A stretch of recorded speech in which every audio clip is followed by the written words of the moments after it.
علی خان اپنی ماں سے کہے گا کہ ماں وہ لڑکی میرال نہیں ہے جس میرال کو ہم لوگ جانتے تھے. وہ تو بہت ہی سافٹ دل کی اور نرم طبیعت کی مالک تھی، لیکن یہ تو کوئی اور ہی ہے، کیونکہ یہ صرف ہماری تباہی چاہتی ہے، اپنے ماں باپ کی موت کا ذمہ دار ہمیں ٹھہراتی ہے. لیکن اس کی ماں یہ سب کچھ سن کر خوفزدہ ہو جائے گی.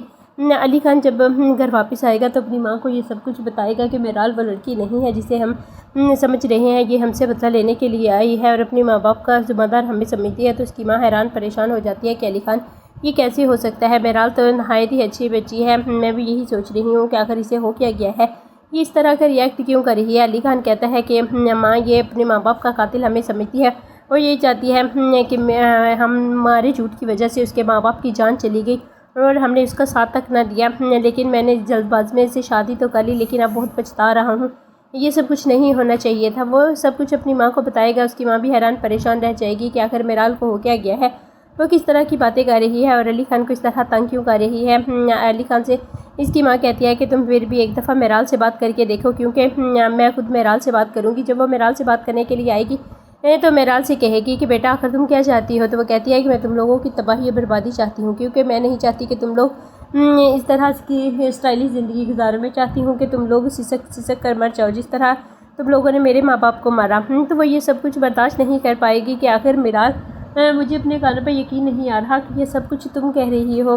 مجھے امید نہیں تھی کہ ہم نے تمہارا اتنا ساتھ دیا اور تم ہمارے بارے میں اس طرح کی بدگمانی اپنے دل میں رکھتی ہو. تو میرال کہتی ہے کہ مجھے تم لوگوں کے جھوٹے سہارے کی کوئی بھی ضرورت نہیں ہے، میں اپنا بوجھ خود اٹھا سکتی ہوں اور تم لوگوں کو تو ایسے ناکو چنے چباؤں گی کہ تم لوگ یاد رکھو گے. تو علی خان کی ماں بھی اس کے ارادوں کو جان کر بہت زیادہ پریشان ہو جائے گی اور اسے سمجھانے کی کوشش کرے گی اور کہے گی کہ بیٹا تم کسی غلط فہمی کا شکار ہو. تو میرال کہے گی کہ میں کسی بھی غلط فہمی کا شکار نہیں ہوں، میرے ماں باپ کو آپ لوگوں نے مارا ہے.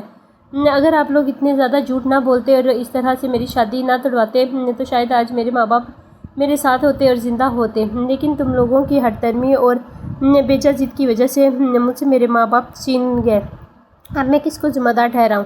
تو اس کی ساس یہ سن کر بہت زیادہ حیران پریشان ہو جاتی ہے کہ اس نے تو اپنے بیٹے کی محبت میں میرال سے اس کی شادی کر دی، لیکن ان سے کیا پتہ تھا کہ ان کی زندگی میں بہت بڑا طوفان آنے والا ہے. علی خان میرال سے کہتا ہے کہ میں تم سے بہت زیادہ محبت کرتا ہوں، لیکن کاش تم بھی مجھ سے محبت کرتی.